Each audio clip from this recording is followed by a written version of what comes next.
பாக்யா சொல்றாங்க, செல்வி கும்பகோணத்துல இருக்க கோயிலுக்கு அத்தை போகணும்னு சொன்னாங்க. அங்க நான் கூட்டிட்டு போறேன் செல்வி. நல்லா கூட்டிட்டு போக்கா. நான் இத மாமா கிட்ட சொல்லிட்டு வரேன். சொல்லிட்டு வாக்கா. ராமமூர்த்தி சொல்றாரு, ஈஸ்வரி சாப்பிட மாட்டேறாமா. அம்மா உங்ககிட்ட கொஞ்சம் பேசணும். வர்றேம்மா. சரி, இப்படி அழுதுகிட்டே இருக்காம கொஞ்சம் சாப்பிடு, நான் வர்றேன். சொல்லுமா. அத்தை இங்க போறதுக்கு முன்னாடி கும்பகோணம் கோயிலுக்கு போகணும்னு சொல்லிக்கிட்டு இருந்தாங்க மாமா. நம்ம அவங்கள கூட்டி போயிட்டு வரலாமா? இப்பம்மா உடனே கூட்டிட்டு போலாமாமா? நாளைக்கே போலாமே மாமா. நாளைக்கே வா. இன்னொரு இடத்துக்கு போனா அத்தை கொஞ்சம் ரிலாக்ஸா இருப்பாங்க. அதுக்கு வாய்ப்பு நிறைய இருக்கு மாமா. எல்லாம் ரைட்டுமா. ஈஸ்வரி வருவாளா? அம்மா நம்ம தான் பேசி கூட்டிட்டு போகணும் அத்தைய. கும்பகோணம் போயிட்டு வர்றதா இருந்தா எப்படி இருந்தாலும் 2-3 நாள் ஆயிரும். முடியும். ரெஸ்டாரண்ட் வீட யாருமா பாத்துக்கிறது? செல்வி இருக்கா, அமிர்தா இருக்கா, அவங்க பாத்துப்பாங்க மாமா. ஈஸ்வரி இருக்க நிலைமையில கண்டிப்பா கூட்டிட்டு போயே ஆகணுமாமா. இங்கேயே அவ சாப்பிட மாட்டேறா, தூங்க மாட்டேறா, அழுதுகிட்டே இருக்கா. போய் அப்படியே இருந்தா எல்லாருக்கும் சங்கட்டம் இல்ல. எனக்கு என்னமோ அத்தை வெளியூருக்கு போனா கொஞ்சம் சரியாவாங்கன்னு தோணுது மாமா. நம்ம கூட்டிட்டு போலாமாமா? மூணாருக்கு போனப்ப கூட அத்தை ரொம்ப சந்தோஷமா இருந்தாங்க. அவங்களுக்கு வெளியூர்னா ரொம்ப பிடிக்குமாமா. 2-3 ட்ரிப்பு கும்பகோணத்துக்கு போகணும்னு சொல்லிக்கிட்டு இருந்தாங்க. வேலை கொஞ்சம் குறைஞ்ச உடனே போலான்னு நானும் சொல்லிக்கிட்டே இருந்தேன். இதுதான் அத்தையை கூட்டிட்டு போறதுக்கு சரியான சந்தர்ப்பம்னு நான் நினைக்கிறேன் மாமா. ப்ளீஸ் மாமா, கூட்டிட்டு போயிட்டு வரலாம். இருந்தா அதை பத்தியே யோசிச்சுக்கிட்டே இருப்பாங்க. இதுல இருந்து அவங்களால வெளியே வரவே முடியாது மாமா. வேற ஊரு, வேற மனுஷங்கன்னு பார்க்கும்போது டைவர்ட் ஆவாங்க மாமா. சரிம்மா பாக்யா, உனக்கு சரின்னு பட்டதே செய். போயிட்டு வரலாமா? கோபி அவர் கிச்சனுக்கு வர்றாரு. அப்ப பாக்யா சொன்னதே நினைச்சு பார்த்துக்கிட்டே இருக்கிறாரு. கோபி கிட்ட ஷெஃப் வந்து சொல்றாங்க, அனுப்ப வேண்டிய சாப்பாடுலாம் ரெடி ஆயிருச்சு. செக் பண்றீங்களா சார்? ப்ளீஸ் சார், நீங்க பார்த்து செக் பண்ணி அனுப்பி விட்டுருங்க. செக் பண்ணிட்டேன் சார். நீங்க ஒரு ட்ரிப்பு செக் பண்ணா நல்லா இருக்கும். நீங்க செக் பண்ணிட்டீங்கல்ல, அதே போதும். நீங்க போயிட்டு வாங்க. என்ன ஷெஃப், என்னையே பாக்குறீங்க? எல்லா வேலையும் நானே பார்க்க முடியுமா? கிளைண்ட் ஆர்டர் பிடிக்கிறதுல இருந்து எல்லா வேலையும் நான் பார்த்துக்கிட்டு இருக்கேன். மளிகை ஜாமான் ஆர்டரும் எடுத்தாச்சு, டெலிவரி பண்ணியாச்சான்னு கேட்கணும். எல்லா வேலையும் நான் தான் பண்ணணும். ஃபுட்டு டெலிவரியும் நான் தான் பண்ணணுமா? எல்லாத்தையும் நானே பண்ணனா நீங்க எதுக்கு இருக்கீங்க? ஷெஃப், நீங்க வெறும் சமையல் மாத்திரம் தான் பார்ப்பீங்களா? அவ்வளவு பெருசா நீங்க ஒன்றும் சமைக்க வேணாம், நானே பார்த்துக்கிறேனே. ஏசி ஆன் பண்ணி விடுறேன், கொஞ்ச நேரம் ரெஸ்ட் எடுங்களேன். சார், சம்பளம் வாங்கிட்டு போறதுக்கா வந்திருக்கீங்க? ரொம்ப டென்ஷன்ல இருக்கேன். சின்ன சின்ன வேலையெல்லாம் நீங்களே பாத்துருங்க, போங்க. கோபிக்கு பாக்யா சொன்னதே ஞாபகத்துக்குள்ள வந்துட்டு போய்கிட்டும் இருக்கு. பாக்யா எல்லாருக்கும் பரிமாறுறாங்க. எழில் கேக்குறாரு, பாட்டி சாப்பிட்டாங்களான்னு. ஏதோ கொஞ்சம் சாப்பிட்டாங்கடான்னு பாக்யா சொல்றாங்க. இலியன் கேக்குறாரு, தாத்தா சாப்பிட்டாங்களா? பாட்டிய கூட சமாதானப்படுத்திடலான்டா, ஆனா உங்க தாத்தாவை சமாதானப்படுத்துறது ரொம்ப கஷ்டம். ரொம்ப கோபமா இருக்காங்க. என்ன, தாத்தாவுக்கு கோபம் வராம என்ன பண்ணோம்? இன்னைக்கே அவ்வளவு கோபம் வருதுமா, அவருக்கு வராதா? சொல்றாங்க, டாடி நல்லாதான் இருந்தாரு, திடீர்னு இந்த மாதிரி மாறிட்டாரு. இலியன் சொல்றாரு, மத்தவங்கள கஷ்டப்படுத்தினாலும் பாட்டிய இத்தனை நாள் விட்டு வச்சிருந்தாரு, இப்ப பாட்டியையும் கஷ்டப்படுத்திட்டாரு. பாக்யா சொல்றாங்க, சரி, ஒரு விஷயம் நடந்து முடிஞ்சு போச்சு, அதை பத்தியே பேசிக்கிட்டு இருக்க வேணாம். இனிமேட்டு நடக்க போறத பத்தி பேசலாம். சுருதா சொல்றாங்க, ஆமாம்மா, நீங்க சொன்னது கரெக்ட். பாட்டிய இனிமேட்டு எப்படி சரி பண்றதுன்னு யோசிக்கணும். இதுக்குதான் நான் ஒரு யோசனை பண்ணிருக்கேன். இருக்க முடியும், பாட்டி இந்த மாதிரிதான் பண்ணிக்கிட்டு இருப்பாங்க, அவங்களுக்கு ஒரு சேஞ்ச் வேணும். தான் நானும் தாத்தாவும் நாளைக்கு காலையில பாட்டிய கும்பகோணத்துக்கு கூட்டிட்டு போலான்னு இருக்கோம். அத்தை கும்பகோணம் கோயிலுக்கு போகணும்னு சொல்லிக்கிட்டு இருந்தாங்க, கூட்டிட்டு போலான்னு இருக்கேன். எத்தனை நாள் போவீங்க? ஒரு 2-3 நாள். ஐயா, உனக்கு லீவு தானே, எங்க கூட வர்றியா? கும்பகோணத்துல எங்கெல்லாம் போவீங்க? அங்க 2-3 கோயில் இருக்கு, அங்கதான் போயிட்டு வரணும். வெறும் கோயில் மாத்திரம் தானா? அங்க வேற எதுவும் இல்லையா சுத்தி பாக்குறதுக்கு? நாங்க சுத்தி பார்க்க போறோம், பாட்டிக்காண்டி தான் போறோம். நான் கண்டிப்பா வரணுமா? ஏன்னு கேக்குறாரு. நான் வேணா கூட வரட்டுமாமா? வேண்டாண்டா, எங்களுக்கு வண்டி மாத்திரம் அரேஞ்ச்மெண்ட் பண்ணி கொடு, அது போதும். சரிம்மா. ஃபீல் கேக்குறாரு, அதை வேணா நான் அரேஞ்ச் பண்ணி கொடுக்குறேன், நான் வேணா கூட வரட்டுமா? யாரு ப்ரொடியூசர் கிட்ட போய் கதை சொல்லுவாங்க? அந்த வேலைய பாரு எழிலு. நாங்க போயிட்டு வந்துடுறோம். நீ வர்றியா இல்லையா?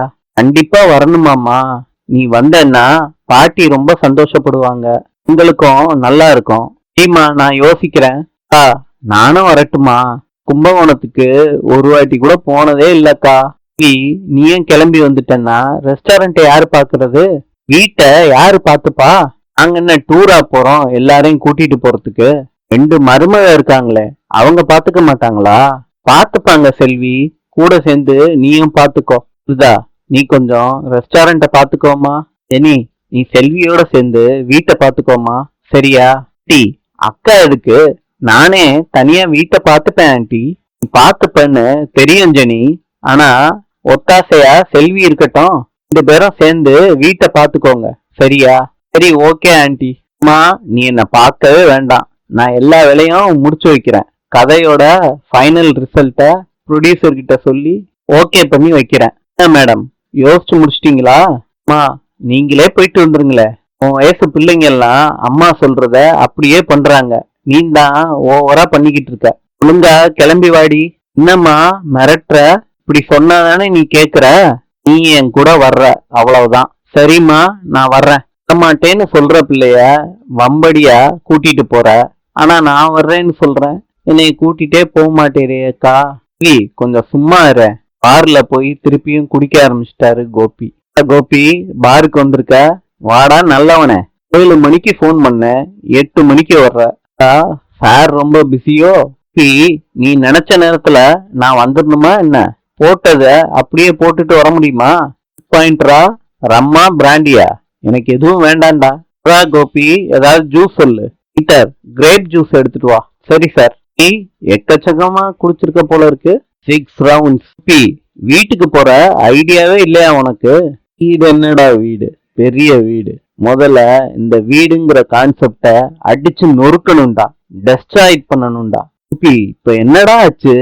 ஏன்டா இப்படி இருக்க? என்னைய மாதிரி ஆள்லாம் வீட்டுக்கு போனா டயர்டாயி வீட்டுக்கு போறோம். வீட்டுல நிம்மதியா இருக்கணும்னு தானே வீட்டுக்கே போறோம். இந்த ஆசையோட போற வீடே நமக்கு நிம்மதி இல்லாம ஆக்குச்சுன்னா அப்புறம் அது வீடாடாது. வீடுங்கிறதெல்லாம் பொய்யான கான்செப்ட், புல்ஷிட். ஃபேமிலியில எல்லாரும் சந்தோஷமா பாத்துப்பாங்க சொல்றாங்கல்ல, அதெல்லாம் பொய்யிடா. ஒரு டிராமா. கடைசியில நம்ம தான் நம்மளே பாத்துக்கணும். நம்ம தான் நம்ம சந்தோஷத்தையும் பாத்துக்கணும், உடம்பையும் பாத்துக்கணும். நம்ம குடும்பம் நம்மளை பாத்துக்குங்கிறத அடிச்சு உடைக்கணும்டா. No expectations. கோபி, என்னடா ஆச்சு உனக்கு? என்னென்னமோ பேசிக்கிட்டு இருக்க. ராதிகாவுக்கும் உனக்கும் மறுபடியும் ஏதாவது சண்டையா? இல்லாட்டி அம்மா கூட சண்டை போட்டியா? என்னத்த சொல்றது செந்தில்? லைஃப்ல என்னென்னமோ நடந்து முடிஞ்சு போச்சுடா. இப்ப என்னடா நடந்து முடிஞ்சு போச்சு? அதை விடுறா செந்தில். பேசி ஒரு பிரயோஜனமும் இல்ல. நடந்து முடிஞ்சதை வச்சு நான் ஒரு லெசன் கத்துக்கிட்டேன்டா. எனக்கு மாத்திரம் பிரச்சனை இல்லைன்னு ராதிகா பேசிக்கிட்டு இருக்காடா. ராதிகாவுக்கு தெரியாது நான் எவ்வளவு ப்ராப்ளத்தை ஃபேஸ் பண்ணிக்கிட்டு இருக்கேன்னு.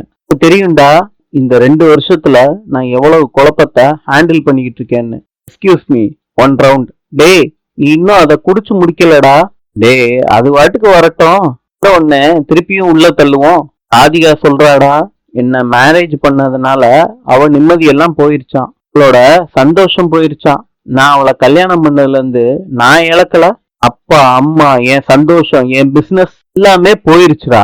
அவளை கல்யாணம் பண்ணதுக்கு அப்புறம் ரோட்ல போற வர்றவன்லாம் கேக்குறான். எல்லாரையும் சமாளிச்சுதானே வாழ்றேன். எல்லாத்துக்கு மேல எங்க அம்மாவுக்கு ஈக்குவலா நான் நேசிக்கிற இனியா கிட்டையும் நான் கெட்ட பேர் வாங்கியிருக்கேன்டா.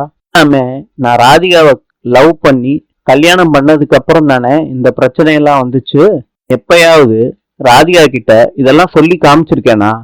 ஈஸியா அபாண்டமா என் மேல பழிய போடுறாடா. ராதிகா என் வாழ்க்கைக்கு வர்றதுக்கு முன்னாடி நான் எப்படி இருந்தேன்? அவ்வளவு கெத்தா சிங்கமா இருந்தேன். அவ்வளவு கேவலமா உன்கிட்ட ஒப்பாரி வச்சுக்கிட்டு இருக்கேன். லைஃப் போச்சு, சந்தோஷம் போச்சு, நிம்மதி போச்சு, என் பிசினஸும் போச்சு, எல்லாமே போச்சு. கோபி, ஏன்டா இப்படி குடிக்கிற? நீ போதுண்டா, ரொம்ப ஓவர் ஆயிருச்சு. தாண்டா நான் அன்னைக்கே சொன்னேன் ராதிகாவை கல்யாணம் பண்ணாதன்னு. இதுதான் சான்ஸ்ன்னு அப்போ சொன்னேன், அப்புறம் சொன்னேன்னு சொன்ன அடிதான். 2 மோர். வேண்டாம்ப்பா தம்பி, போ. சும்மாடுறா செந்தில், கொண்டுட்டு வாப்பா.